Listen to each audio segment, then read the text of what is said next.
you have to take your characters and you have to put them through crises. That's what fiction and drama is all about. Is not your hero has a really good time, but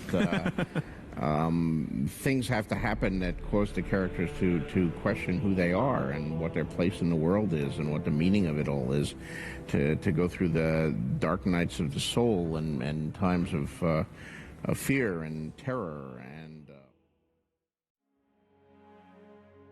Tarnished Archaeologist in his Young Marika's Secret Life video opens and concludes with the fact that these statues are obviously of Marika. The first a show of power and strength to any would-be adversaries, and the second the infamous Marika the Bestower, who pours out the sap of the Erd Tree for her subjects, which is corroborated by the Erd Tree Favor's talisman. It is said that when the age of the Erd Tree began, such blessings were personally bestowed upon their recipients by Queen Marika herself. Now, these statues being Marika makes perfect sense because we are in her seat of power. If they weren't Marika, that would be like going to the Vatican and seeing statues of L. Ron Hubbard. It just wouldn't make any sense. These statues of Marika are not outright told to us through dialogue or the all-powerful item descriptions, but rather through environmental storytelling and inference, which, in my opinion, is horribly absent from the lore hunting community. It's almost like it's the red-headed stepchild of lore hunting and holds no value. This couldn't be further from the truth.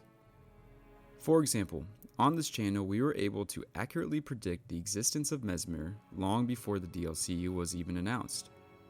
We were able to do this because the environmental storytelling was so powerful and pointed in one clear direction: the sacrifice and abandonment of one of Marika's children. The shape of the map, the fact that you have to cross the bridge of sacrifice to get to the castle, named after an emotion, mourning. To mourn is to show deep sorrow for someone's death, usually shown by wearing black. Both Marika and the Abductor Virgins wear black and weep. The Abductor Virgins are visibly weeping, while the entire map weeps in the Weeping Peninsula. Marika has complete control over everything within the Lanes Between. She literally stores the laws of the world within her womb. So the fact that the Weeping Peninsula is always raining and sorrowful, and the main area is the castle after a powerful emotion, tells us that Marika is weeping herself. More than likely due to something that happened to her child. And now that the DLC is out, and we know Mesmer is the Impaler, we can further elucidate that connection. You have to cross the Bridge of Sacrifice to access the Weeping Peninsula, where the Impaler catacombs are. Deep within the catacombs is this. Please help. Please help. So, through the environment alone, we can connect the Abductor Virgins to Marika. We can predict that Marika sacrificed one of her children, which caused her deep sorrow. We can take this a step further and speculate that the entire point of the DLC is to free Mesmer from this imprisonment. All of these things are directly supported by the story the environment is telling us. This is probably one of, maybe 100 of these examples. My point is that we need to treat the environment in the same way we treat item descriptions. It's a big missing link to this puzzle. Now, let's pay close attention to these statues. Their features, their faces, their hair, their gowns.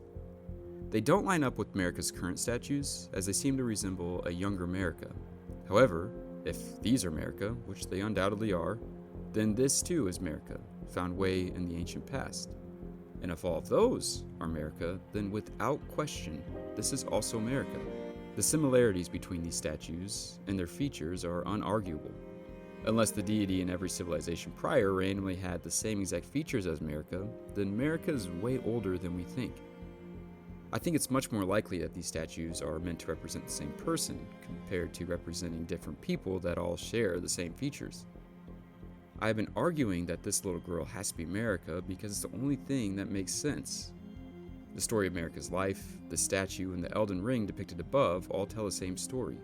A story of fractures, a story of suppression, a story of acceptance and rejection, a story of love and hate. I've seen countless videos using this Elden Ring as a source of evidence in their theories, but completely ignore the statue below. They are one exhibit, meant to tell one story together. separating them or taking them individually just doesn't make any sense. As I mentioned in my most recent video, if Malekith is here and Destined Death is here, both very connected to Marika, then it only makes sense that this statue is also of Marika. I mean, even Melina, who speaks echoes of Marika, knows to send you here. How? I think the simplest answer is because this is part of Marika's past, her ancient past. I believe a lot of this confusion stems from the simple fact that we just don't really understand the characteristics of an Empyrean. And I don't think that's any fault of ours, as the game contradicts itself on this very thing. Miquella and Melania are stated to be Empyreans because they are born of a single god, but Ranni isn't. And if she is, then why aren't her siblings? Perhaps they have to be female, then what about Miquella? So where can we turn for answers? Well, how about Miyazaki himself? In the interview for the Books of Knowledge Part 2, Miyazaki is asked about Ranni's dual face. In his answer, he gives a clue about the nature of the Empyreans, and states, Empyreans can possess multiple different aspects, meaning they aren't a singular being, but rather many things harboring in one vessel. It's really no different than you and I. We are different people at work versus at home. We are different people at home versus on a first date, different people on a first date than year 10 of a marriage. We are different people at the gym versus a job interview, different people when we get cut off in traffic versus eating Christmas dinner. We are all many people stuffed into this jar that we call the human body. We just call these emotions or splinter psyches that just come out when triggered. Elden Ring just has literal characters that represent these emotions. The best example is Millicent. Millicent and her sisters are all fractured off pieces of Melania. And Millicent says she is Melania's pride she abandoned during her fight with Radahn. The game provides us evidence of this pretty clearly. I believe we are just meant to take this fact and apply it to all the Empyreans, especially Marika.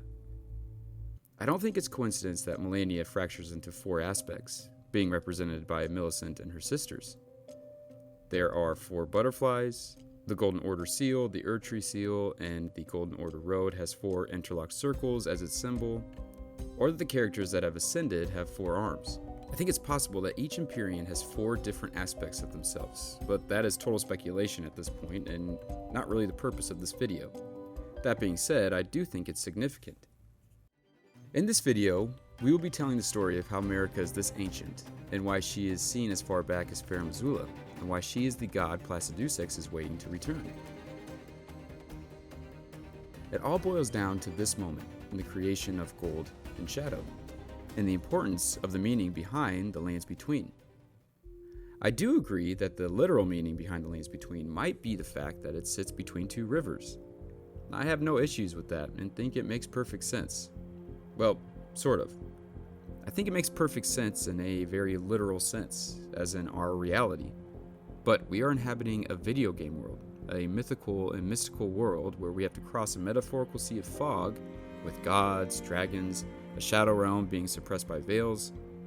I think the true meaning of the lands between is much deeper than we ever thought, and might be able to tell us a story about ourselves and the human experience, as well as the story of Marika and the Elden Ring. The lore of Elden Ring was already confusing enough pre-DLC, and now it seems like a near impossible task to figure out a congruent series of events without one thing conflicting the other or creating more questions than answers. Big things like a timeline, or even what the hell the lands between actually is, still eludes us. For example, all signs point to the fact that Radagon is the quote-unquote father of Mesmer and Melina. His red hair, his M-name, his butterfly. But Mesmer is older than Radahn.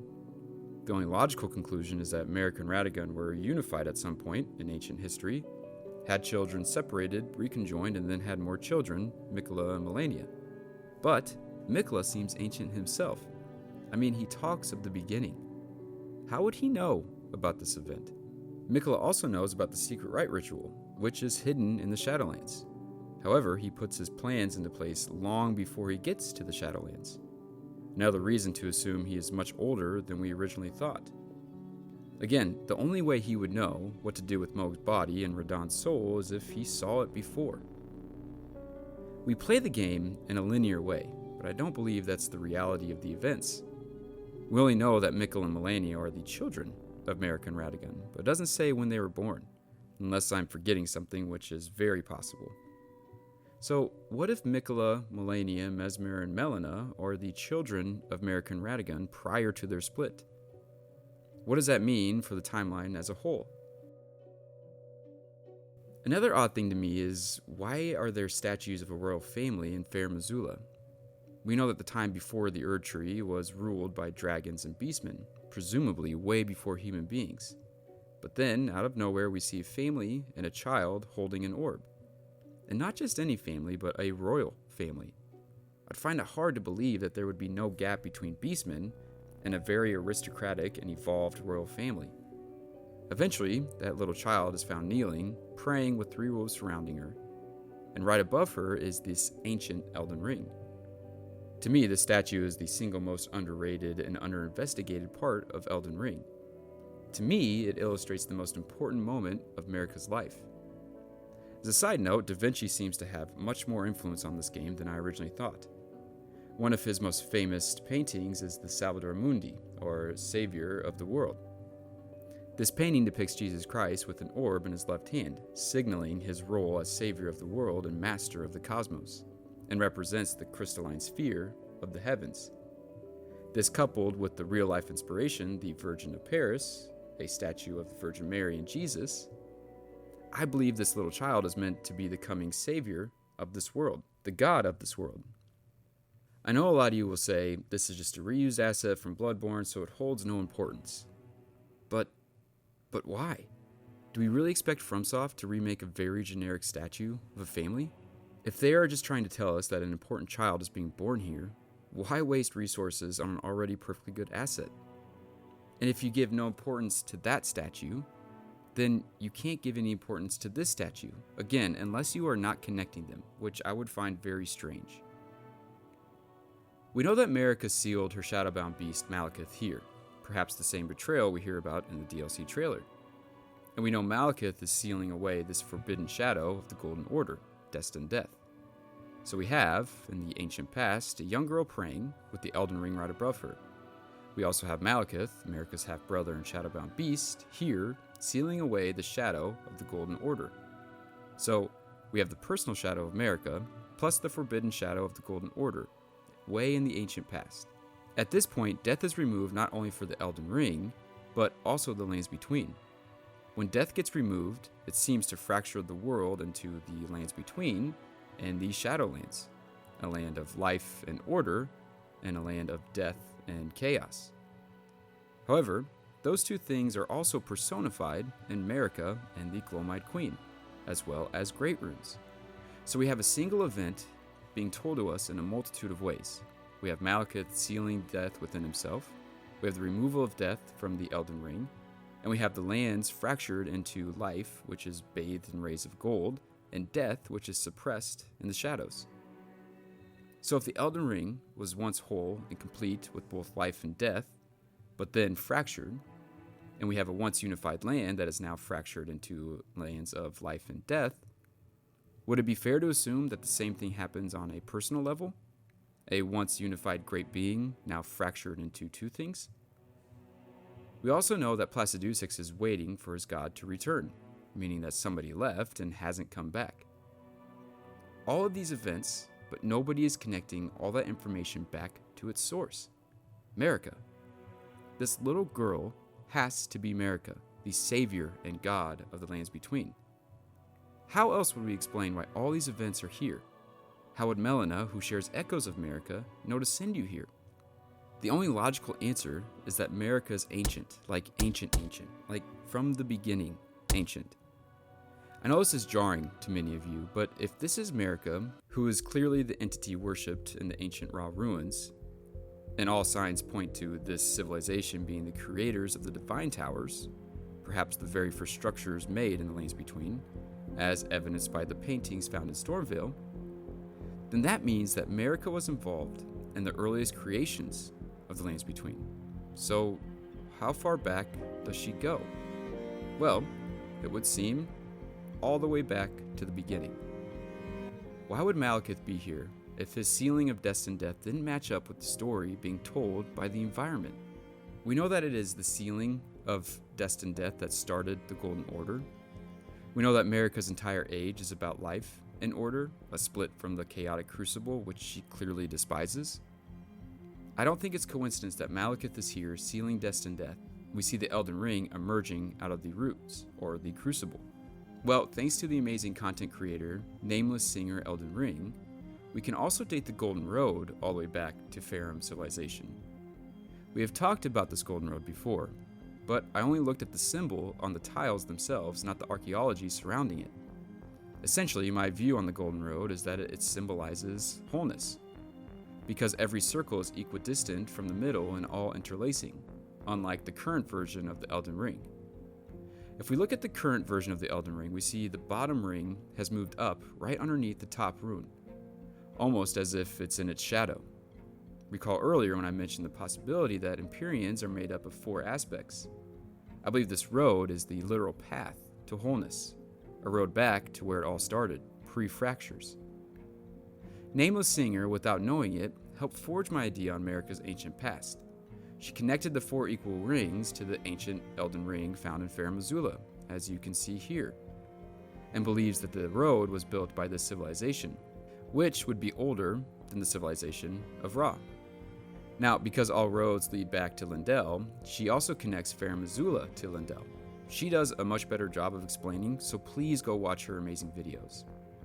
By now, we have Marika in ancient Ra, which was a civilization that built some of the earliest structures in the Lands Between, and we have a Golden Road built by the Farum civilization, where, yet again, we find a statue of Marika.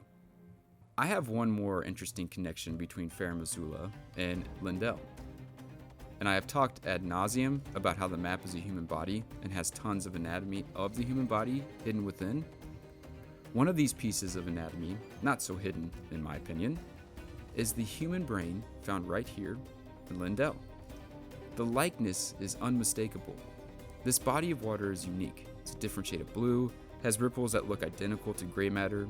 The structures of Leyndell look just like brain structures, most notably the cerebellum, which is responsible for movement, and in game, this is where gladiators fought. On the outside of this water, you can see a clear, solid structure meant to resemble the cranium. However, another brain, a smaller, younger, broken brain, is found somewhere else, Farum Azula. If you invert Farum Azula, you can clearly see the similarities in the different structures. Here is the cerebellum, where we fight Malekith. Here's the cranium, and the brain itself is a vortex. They are the same, but Farum Azula is smaller, crumbling and broken.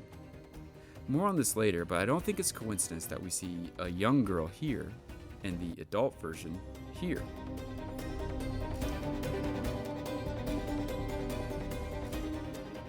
Obviously, the biggest question with this is, well, why would Marika need to ascend the steps of the Divine Gate to become a god if she already was? Well, because there are multiple Marikas, or at least multiple aspects of Marika that seem to be represented in major characters, as told to us by Miyazaki himself. Like when a piece of glass breaks and your reflection gets distorted, the same thing happens to the psyche of a person who has been through trauma. Take Vike, for example. We have 2 very different Vikes in game. One sealed in Everjail, the pre-traumatized Vike, the true authentic round table knight Vike, a proud, fierce warrior close to lordship. Then trauma strikes Vike in the form of his maiden being murdered.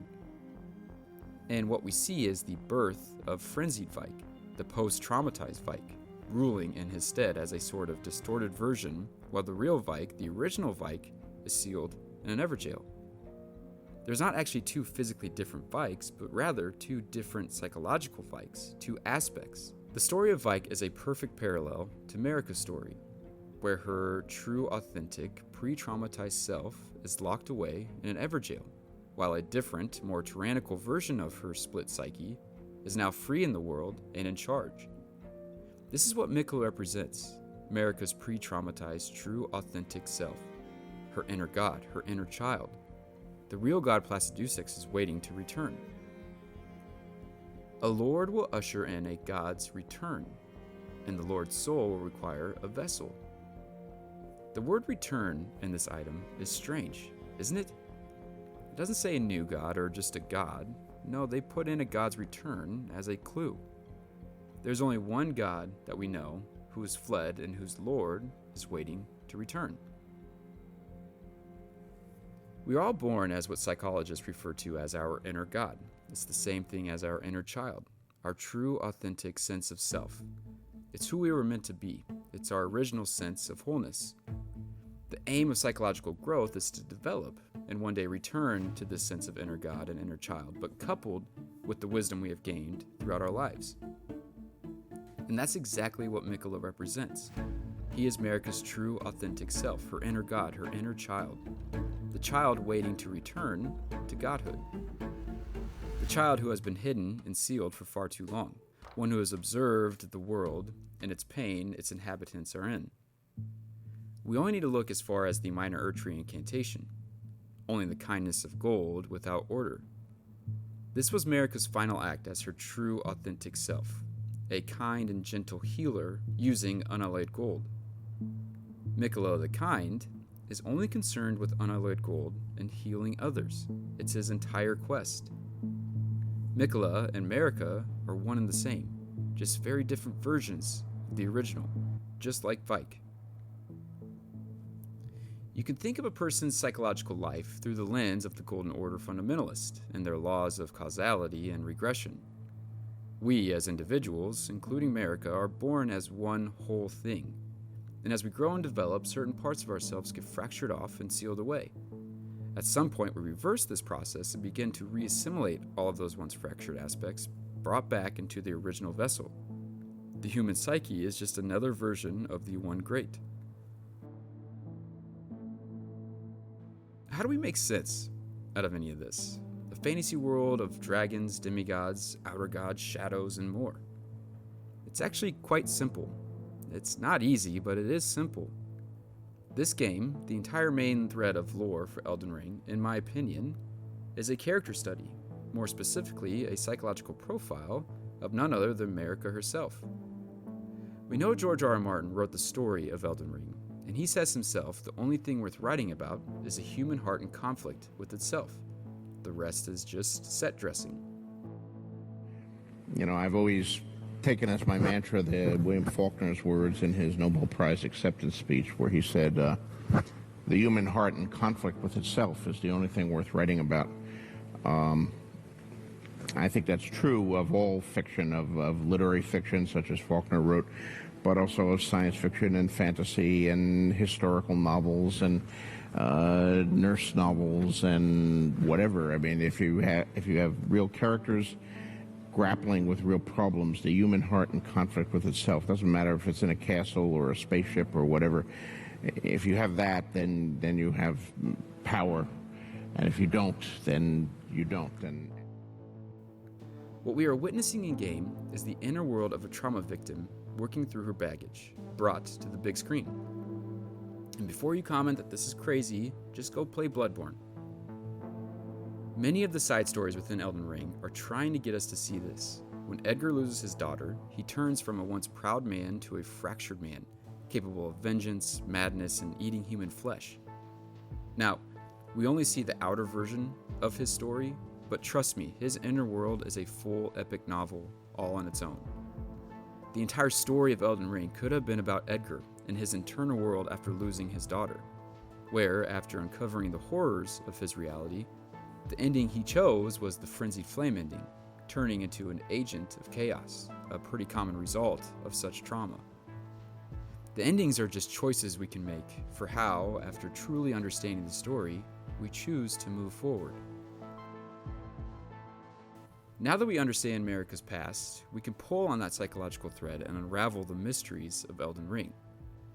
Let's begin with the beginning, Farum Azula. When a child goes through trauma, such as the butchering of their entire family and village, they create a shadow, a psychological blind spot where they hide away aspects of either themselves or of life they never wish to encounter again. A child, such as Marika, who experiences death early in their lives, such as the death of a loved one, will suppress the very concept of death within their shadow. They'll do anything they can to keep themselves and everyone around them safe. They will quite literally pluck out death from their psyches and avoid it at all costs. Remember that statue of the little girl praying, where Malekith is suppressing destined death within his own body? Marika's personal shadow? Yeah, that's just this psychological event being told to us in a mythical world. Farum Azula is simply a memory of Marika's. It's a snapshot of this exact moment. The moment in her life where she vowed never to let death into her life again, keeping those within the Lands Between safe, and thus the creation of the Golden Order. Think about it. Farum Azula is frozen in time, crumbling. We randomly have a family here with a little child. That little child is holding an orb. The orb in Elden Ring, thanks to Gideon's scepter, is associated with knowledge and consciousness. The pearl stands for the worlds, the heavens, and an eye, representing the many forms of knowledge. That little girl, who we have shown clear evidence as Marika, witnesses a horrifying and traumatic experience which shatters her inner world. Farum Azula is literally shattered by a meteor. Not only that, but the arena we fight Malekith is eerily similar to Marika's head at the end of the game. Half of it is missing. After witnessing this event, Marika vows never to let death back into her life and creates a shadow, literally sealing away the very concept of death right then and there. And here we find none other than Malekith, Marika's shadow, sealing away destined death. Not only that, but this quote-unquote ancient Elden Ring shows us the creation and separation of these two worlds. The world of life and the world of death, the Lands Between and the Shadowlands, all stuck in this memory, waiting for someone to free them and to finally heal this horrible past. In my opinion, everything we see in-game is a direct reflection of Marika's inner world, a world full of trauma and fractures in desperate need of healing. What I am saying is that if you had a sketch artist draw the inner world of a victim of childhood trauma, they would all come out looking just like Elden Ring. You would have someone with an incredibly hard outer shell, a part of the victim's personality that has come to the surface to take control, a false god doing anything they can to protect themselves and others from further harm. That's Marika. You would find dissociation or fragments of their psyche that come out in other personalities. Those are the demigods. You would have an inner child being hidden away from the world with a powerful figure protecting them. That's Miquella and Malenia. You'd find a separation of body and mind, Marika and Radagon. You'd find this inner attacker who looks just like the original perpetrator of a traumatic event, a Hornsent. That is Mohg. You'd have elements of transformation and metamorphosis as the psyche tries to heal itself and be reborn anew. Miquella in a cocoon resting on pelvic bones, and the map itself being a fetus in a womb, all dramatic and overt symbols of transformation and rebirth. You would have the opposite, intrusive thoughts that can take over the mind. Those might be the outer gods. At the end of all of it, you would finally get to the cause of it, the initial trauma, buried deep in the patient's psyche. That is the Shaman Village. That was a very long-winded intro, but I'm really trying to hammer this home because I've yet to see another creator address Marika's past in a proper way. It's the key to everything. It's the bombshell FromSoft dropped on us that allows us to put together everything else. In my opinion, it deserves much more than, oh, Marika's village was massacred, which might explain her actions, but did you notice that Commander Gaius isn't Albinauric? Wow, implications of that. It's like, guys, the house is on fire and we're trying to find an outfit that matches our sneakers. It's bigger than that. At the end of the day, the very fabric the story of Elden Ring is writ upon is that of a trauma victim and what happens to their inner worlds as a result of said trauma. Of course, there are kings and castles, dragons and gods, but that is simply the medium being used to tell the story. The story of Elden Ring is a very human story, a story of what happens when one is confronted with trauma and how their inner worlds and outer worlds change. Before we can understand the true lore of Elden Ring, we must first understand the very lands we walk upon. The Lands Between is not a normal landmass. The fact that we have to cross this metaphorical sea of fog to access it and much more tell us it's something different, something that is yet to be understood. The Lands Between is dominated by the presence of the Elden Ring. The Elden Ring is stored within Marika's body. Marika is also the only person ever mentioned with the Elden Ring. There are many Imperions, several gods, multiple Elden Lords, but Marika remains the only constant. Throughout time, Marika is here. Marika is the only person in history ever mentioned with the Elden Ring. Yet another reason to assume that that little girl in the statue is Marika. Not only that, but it seems like the Elden Ring doesn't really equal being a god. There are other gods that have nothing to do with the Elden Ring. These other gods also don't even really seem to care about the Elden Ring. So it must be something only valuable to Marika. We know that Marika is the god of the Lands Between, and that her actions seem to have a direct effect on the world itself. When Marika fractures the Elden Ring, she also fractures herself and the world around her. We also know, and yes, I'm saying no at this point, that the map is a fetus in a womb.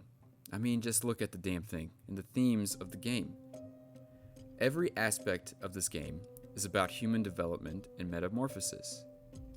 I mean, Miquella is sitting in a cocoon, waiting to be reborn. The map is a human body. We also know that we have to cross the sea of fog to get to the Lands Between, and then born, I guess, like this. So, we have this place where Marika is God, and she controls the laws of that land by something stored within her body. We have to cross this metaphorical sea of fog to get there. And Marika just can populate people in and out of this land at will. We have the land itself as an illustration of a human being. We also have human anatomy, such as the brain and other things, being illustrative inspiration for major landmarks. We have Marika in the present, as well as the distant ancient past. The only logical explanation for all of these things is that the Lands Between is Marika's world, her psychic world, a world she created. It's the only thing that makes sense. Think about it.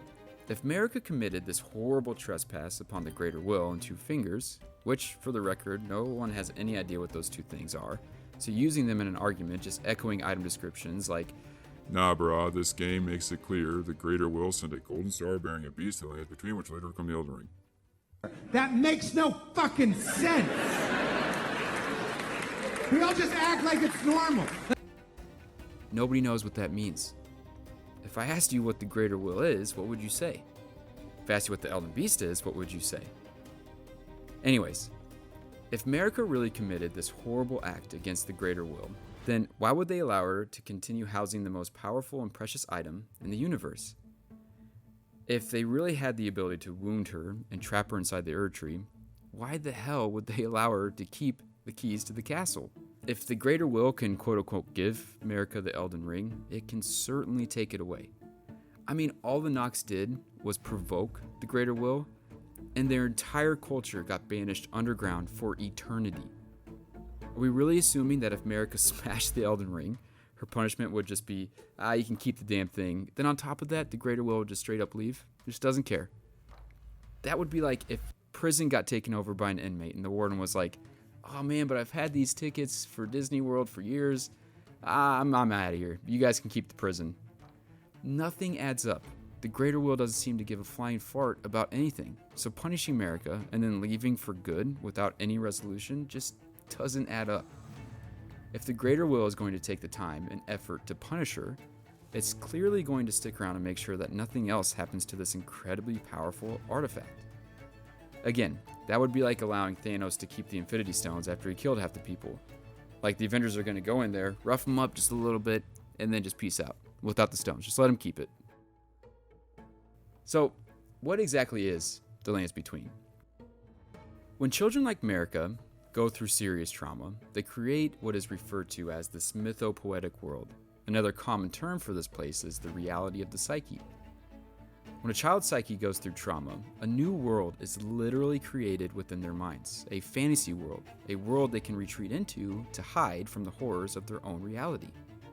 The reality of the psyche is a, quote, an intermediate realm of experience which serves as a ligament connecting the inner self and the outer world. Winnicott refers to this place as a quote-unquote transitional space. Jung refers to this as a magical and mysterious world into which trauma survivors fall into or create. This mythopoetic second world serves a critical role of saving the trauma survivor's soul from annihilation. This space it's a fantasy world where the true, authentic child is stored and protected to keep safe, while the psyche sets up multiple defense systems to keep this hidden child protected at all costs. It's here that the tyrannical aspects of the psyche awaken and take over in the place of this inner child. Just like what we see with Edgar, Vike, Mesmer, Midra, and more, something else rises to the surface to take control. And it's all in response to trauma. This place is not the inner world, and it's not the outer world. It's this in-between space where the trauma victim falls into and can control everything about that world. They literally become the god of this in-between realm. That sounds pretty familiar. I believe this is exactly what Marika is doing in this cutscene. I believe she is creating this mythopoetic second world where she can be God and keep her inner child safe at all costs. Just look at what we have to do in order to access Miquella. We have to find 2 hidden medallions, access a secret lift. We have to open an Everjail and complete the puzzle, all while being hunted down by Black Knife assassins, who are the same stock of Marika, which, to me, just means that they are fragments of her. And on top of all of that, there is not a single site of grace that points us to Miquella in the base game. Marika is doing everything she can to keep Miquella protected and hidden from any potential threats. In doing so, she creates this world of gold and life, and at the same time, a world of shadow and death. Again, this is exactly what occurs within the psyche of a trauma victim, with the only purpose of this mythopoetic second world being the protection of this inner child. It should come as no surprise that it is when Miquella comes under threat that the Queen Marika becomes very upset. Marika's sorrow seems to be heavily tied to Mohg taking Miquella. I heard speculation Miquella embedded himself in the Halig tree, but before he could finish, someone cut the tree open and absconded with his infant form. It seems those words held weight. Perhaps the Queen's sorrow was justified.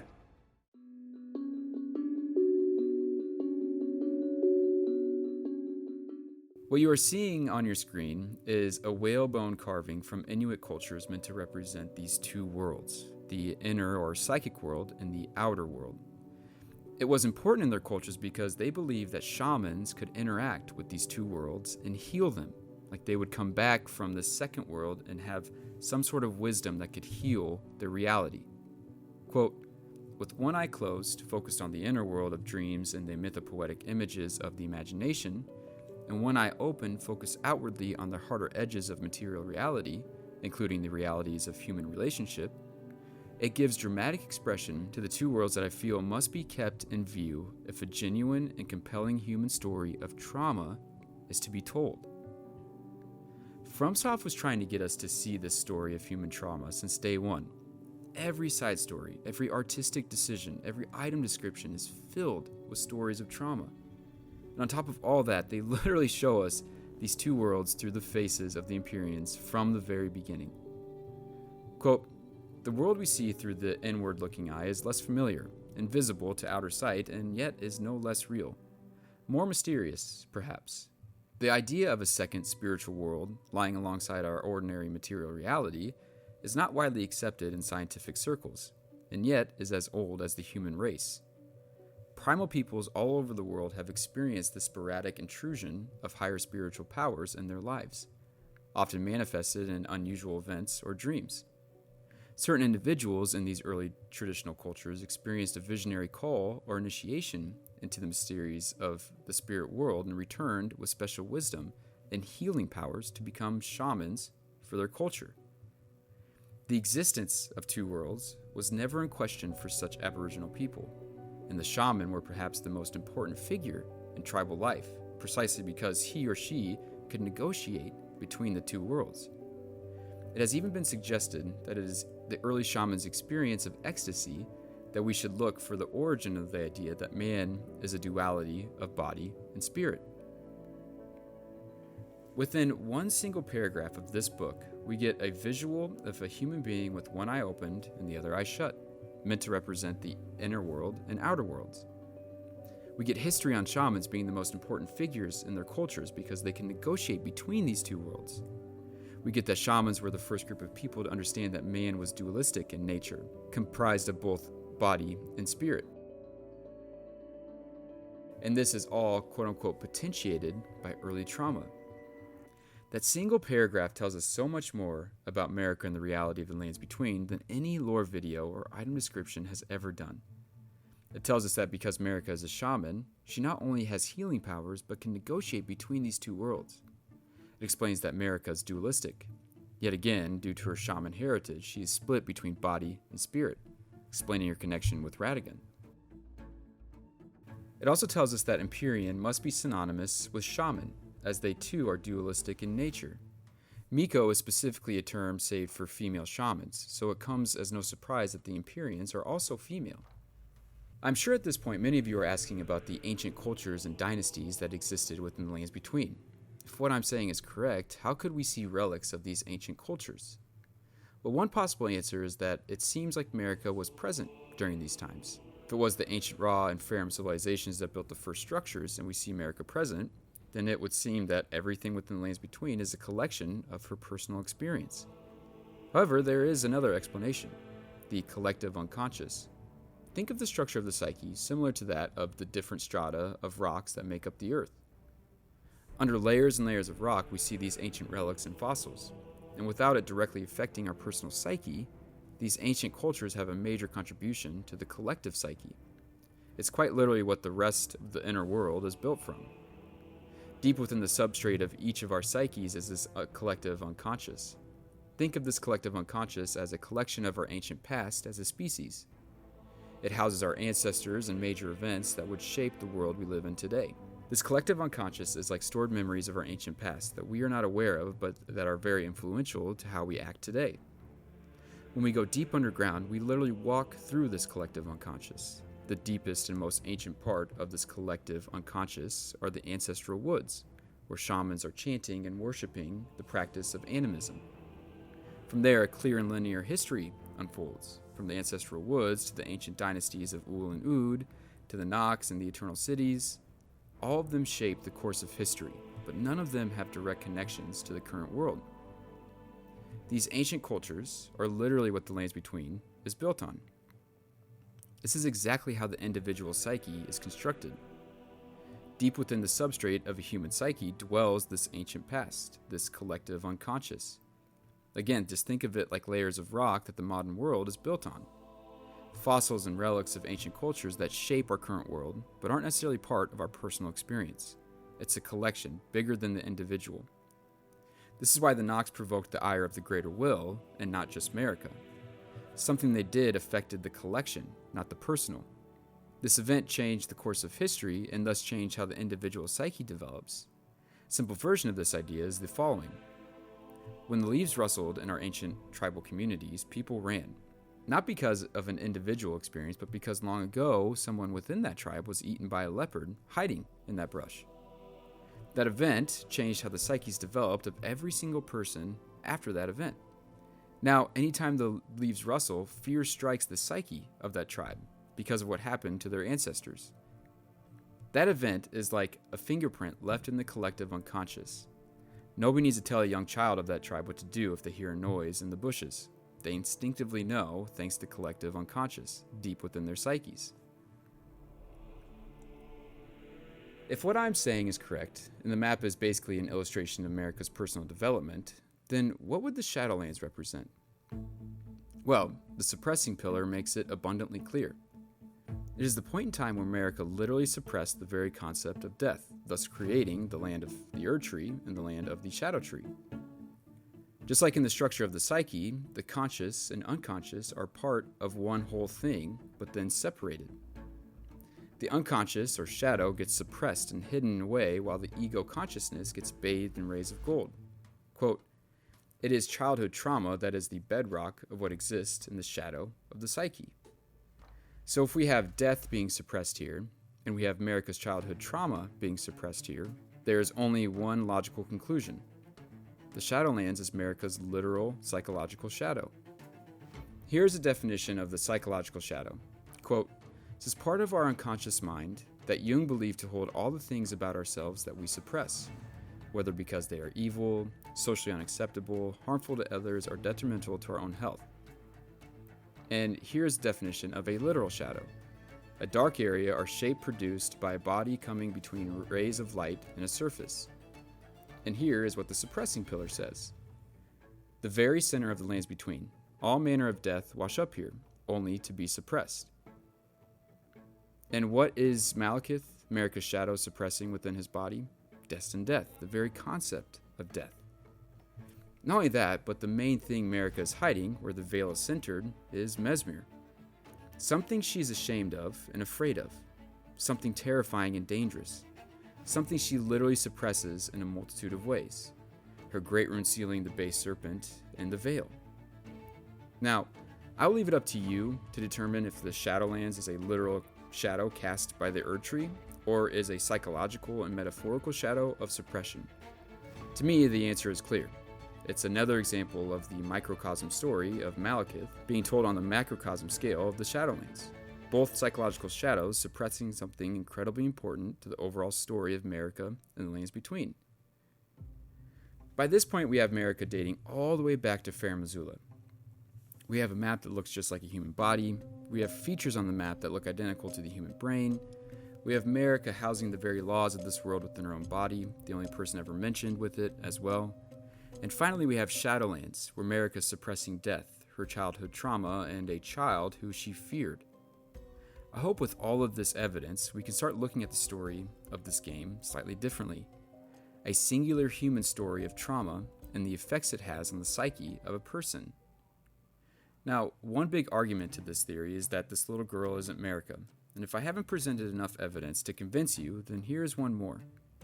Recall earlier in this video I mentioned that the goal of psychological development is to one day return to this inner child of ours, the inner child being personified and represented by Miquella. Well, did you notice that Miquella is praying in the same exact position as the statue and is surrounded by a dark shadow?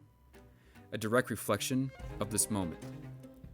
Did you also notice that this ancient Elden Ring looks identical to when Miquella and Radahn merge?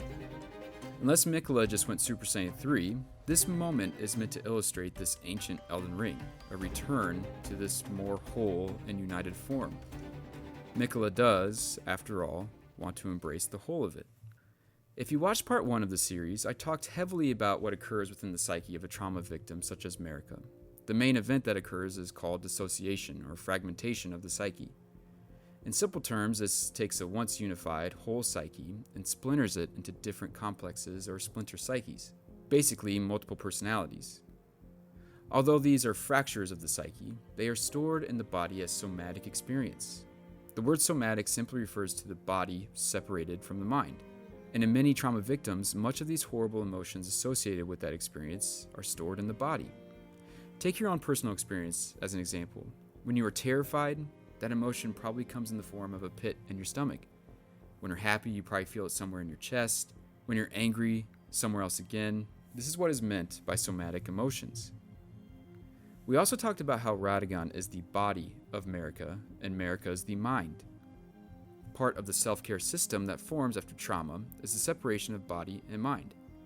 It separates these somatic emotions from the mind as a way to preserve the psyche of the individual. To get a much deeper understanding of that, please go watch part 1, as that will help you give further context to this entire series. So, why am I bringing up somatic experience in this video aimed at understanding the lands between? Remember earlier when I said the map is a fetus in a womb, and how it matches the themes of rebirth, growth, metamorphosis? Well, it also matches the theme of trauma stored in the body as traumatic experience through these splinter psyches, aka the demigods. Each demigod, who represent these complexes or splinter psyches, all dwell within different parts of the body, aka the map. Somatic therapy is a type of alternative mental health treatment designed to address trauma and stress-related disorders, like PTSD, by exploring how the body impacts the mind. Each demigod represents a different emotion trapped within the body that is associated with the original trauma. There are a couple examples that really stick out to me. Ranni and Rennala are stored in the heart of the body, which seems very fitting because they both marry someone and Rennala is quite literally heartbroken. Marika, being the mind, is in the capital, and wouldn't you know, the body of water surrounding the capital is a brain. It's the only body of water that looks like this. It's a different shade of blue, has ripples that look identical to gray matter, and even has the same brain structures. The last example is Miquella, and where he is stored in the body. Miquella represents rebirth, something new, a new way forward, a new way of thinking, and wouldn't you know, his Halleck tree is literally sprouting out of the back of the head of the map, a clear symbol of something new, a new path forward. Everything we see in-game is a direct correlation to what happens to the psyche of a trauma victim. It's the key to understanding everything. How do we take this information and apply it to the world of Elden Ring, and specifically for this video, gain better understanding of the lands between? Well, it all starts with her home, the Shaman Village, and the horrors that occurred to her family and tribe. Witnessing that is the catalyst to everything. It's the trauma that shatters her psyche, and thus are the Elden Ring and lands between born. Miquella the Kind spoke of the beginning.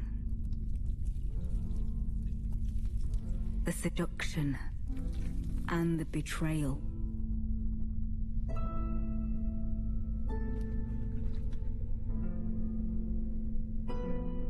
An affair from which gold arose.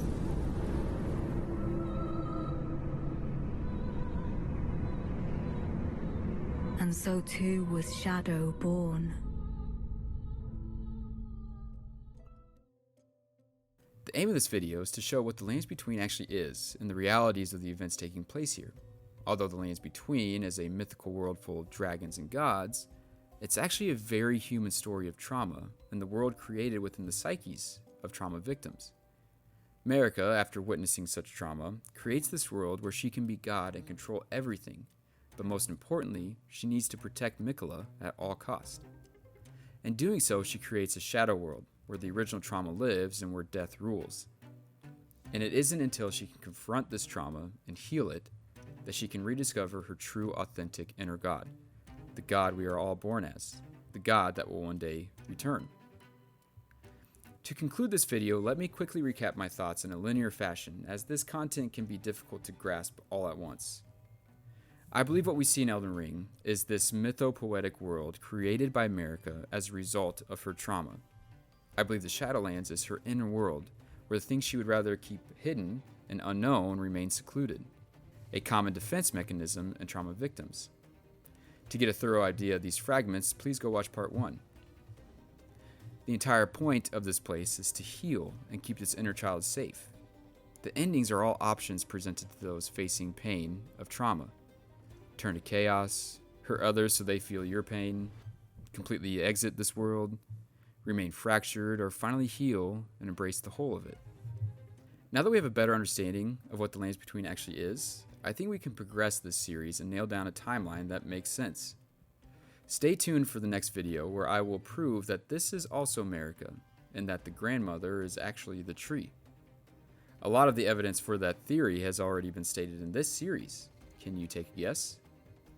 Hopefully this series allows you to get a better understanding of this story being told in Elden Ring. The real story, the human story written by George R.R. Martin. If you are enjoying this series, please consider subscribing and liking this video, and let me know in the comments below what you would like me to cover in future videos. As always, I'll see you in the next one.